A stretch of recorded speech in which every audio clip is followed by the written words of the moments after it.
뉴욕 증시는 오늘 상승했습니다. 산업주 관련 기업들의 실적은 호조를 나타냈고 예상을 웃돈 3월 소매 판매 지표가 미국 경제에 강력한 모습을 나타냈습니다. 하지만 의료보험 법안과 관련해 타격이 예상되는 헬스케어주의 부진이 계속 이어지고 있습니다. 국제유가는 오늘 소폭 올랐습니다. 사우디의 1일 원유 생산량이 27만 배럴이나 감소한 것으로 집계됐고 미국의 이란과 베네수엘라에 대한 제재가 지속되는 가운데 미국이 발표한 원유 재고가 4주 내 처음으로 감소한 것이 유가를 끌어올렸습니다. WTI는 배럴당 64달러에 거래 마쳤습니다. 미국 고용은 호조세를 이어가고 있습니다. 미국 노동부에 따르면 주간 신규 실업수당 청구 건수는 19만 2천 건으로 집계돼 50년 내 최저치로 떨어졌습니다. 미국의 4주간 평균 실업수당 청구 건수 역시 20만 1,250건으로 약 50년 내 최저를 기록했습니다. 미국의 3월 소매 판매가 전월 대비 1.6% 늘어나 1년 반 내 가장 큰 월간 증가폭을 기록했습니다. 특히 자동차와 휘발유, 가구, 의류에 대한 지출이 늘어났고 이런 지출 증가세는 12월까지 소매 시장에 얼어있던 것을 감안하면 가파른 반등세로 해석됩니다. 네, 시청자 여러분 안녕하십니까. 글로벌 시황을 연구하고 공부하고 전해드리는 곳 글로벌 시황의 원조 머니투데이 글로벌랩 오늘도 생방송으로 힘차게 시작합니다. 저희가 오늘도 알찬 정보를 많이 준비했는데요. 1시간이 굉장히 짧기 때문에 1시간 동안 궁금증이 해소되지 않으시면 지금 아래 나오는 전화번호로 문자 메시지를 주시면 저희 연구원분들 그리고 전문가분들이 항시 24시간 답변을 드리고 있으니까요. 그 부분을 좀 참고해 주셔도 좋을 것 같습니다. 또 인터넷을 이용해 하시는 분들은 MTN 글로벌랩, 머니투데이 글로벌랩을 인터넷에 검색을 하시면요. 저희 다시 보기 컨텐츠, 동영상들도 많이 준비가 돼 있고요. 또 홈페이지도 개설이 돼 있으니까 홈페이지 들어오셔서 이것저것 다 눌러보시고 또 전문가와의 Q&A 섹션이 있으니까요. Q&A 섹션 들어오셔서 1대1로 소통 창구 여셔도 큰 도움이 될 것 같습니다. 자, 오늘 뉴욕 증시 마감 상황 함께 살펴보도록 하겠습니다. 전체적으로 플러스권이었고요. 다우존스가 가장 크게 올랐습니다. 0.4%가량 올랐는데요. 오늘 여러 가지 이슈가 많았습니다. 일단 어닝 시즌이 계속해서 진행이 되고 있고요. 산업주 관련 기업들의 실적이 호조를 나타냈습니다. 또한 경제 지표로 봤을 때 3월 소매 판매 지표 같은 경우는 예상치를 웃돌았고 또 고용 지표도 좋았습니다. 여기에 정치 뉴스도 하나 더 있었는데요. 미국 법무부가 이 뮬러 특검팀의 러시아 스캔들 보고서에서 이제 트럼프와 러시아 사이의 공모를 입증할 수 있는 확실한 근거가 부족하다는 판단을 내렸습니다. 이로 인해서 트럼프의 재선 가도에도 조금 더 탄력이 붙을 것으로 예상이 되고요. 정치적인 불확실성도 없어지면서 뉴욕 증시 전체적으로 마감 기준으로 플러스권에서 거래를 마쳤습니다. 자, 오늘 상승한 특징주 함께 살펴보도록 하겠습니다. 첫 번째로는 머스탱 바이오입니다. 112%가량 오른 나스닥에 상장되어 있는 바이오 업체인데요. 혈액암, 고형 종양, 희귀 유전병 치료를 위한 면역 치료법 그리고 유전자 치료법을 개발하고 있는 회사입니다.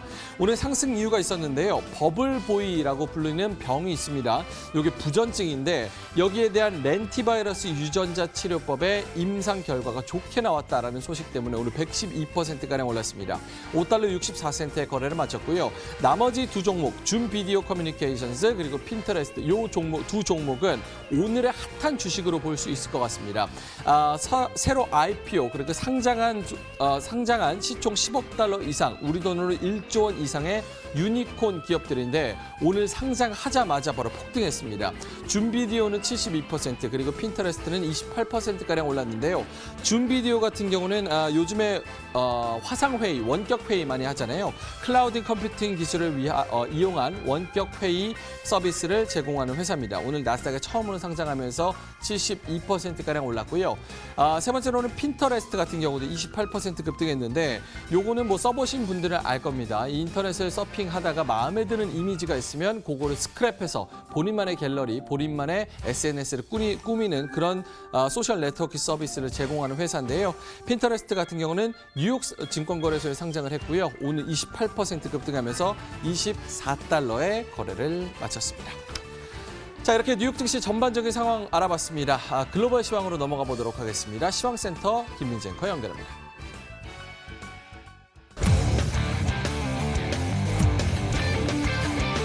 私たちは皆さんを待っています。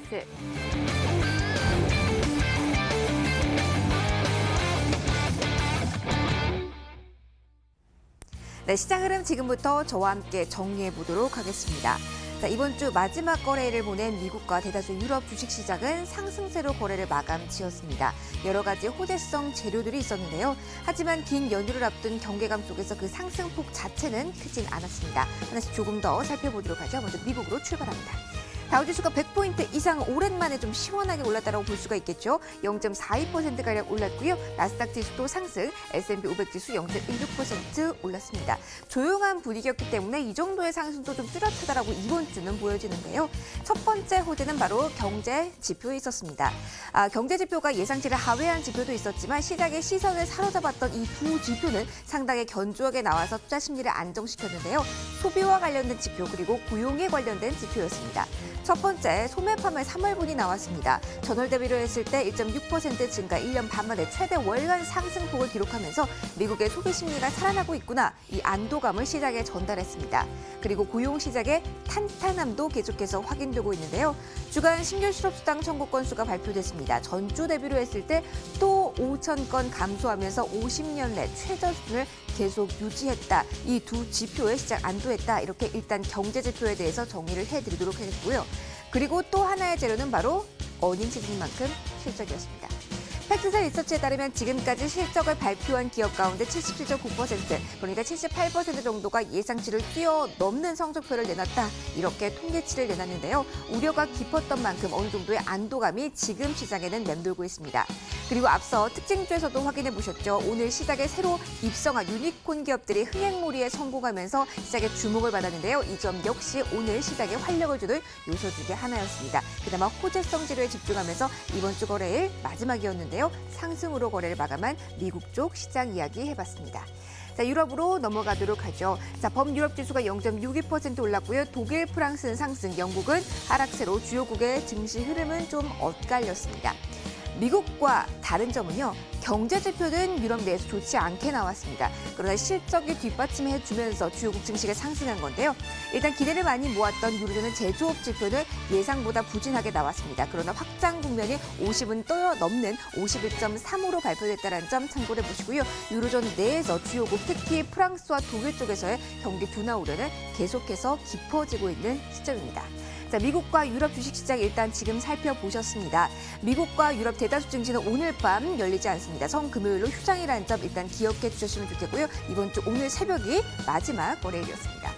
자, 아시아로 가보시죠. 중국 증시 0.4% 하락, 그리고 일본 역시 하락으로 거래 마감이 됐습니다. 일본 니케이 지수 같은 경우는 187엔 하락폭을 기록했는데요. 경기 방어주가 약세를 보였습니다. 특히 제약주의 하락폭이 특히 더 컸고요.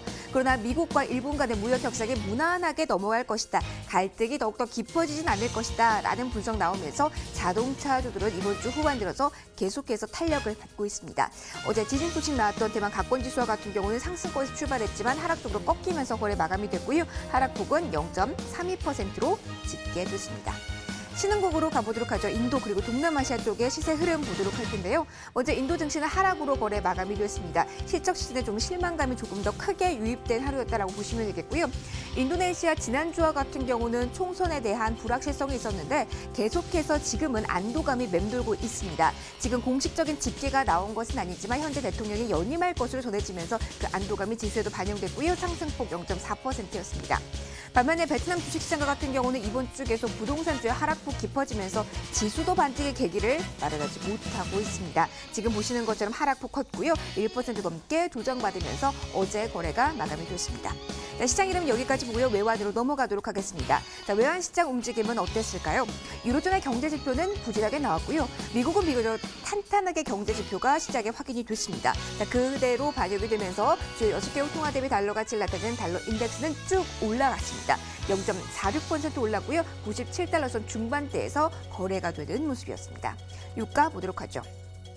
WTI 같은 경우는 공급 차질에 대한 우려 속에 오늘 장에 좀 상승하면서 거래 마감됐습니다. 0.4% 플러스였는데요. 그 상승폭은, 그러니까 주간 단위 상승폭은 0.2%로 이번 주는 전주 대비도 조용하긴 했지만 7주 연속 플러스 행진을 이어가고 있다는 점은 참고해 보셔야겠습니다. 연주 대비 30% 이상 오른 고점 부분의 유가죠. 자, 마지막으로 비철금속 시세 체크하겠습니다.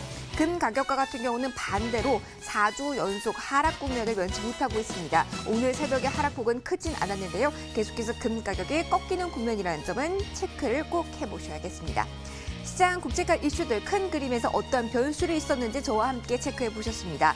이제 종목에 대한 이야기를 해보도록 할까요? 월가에서는 어떤 종목에 주목했고 왜 이러한 투자 의견을 내놨을까요? 명민준 앵커와 이어서 함께 하시죠.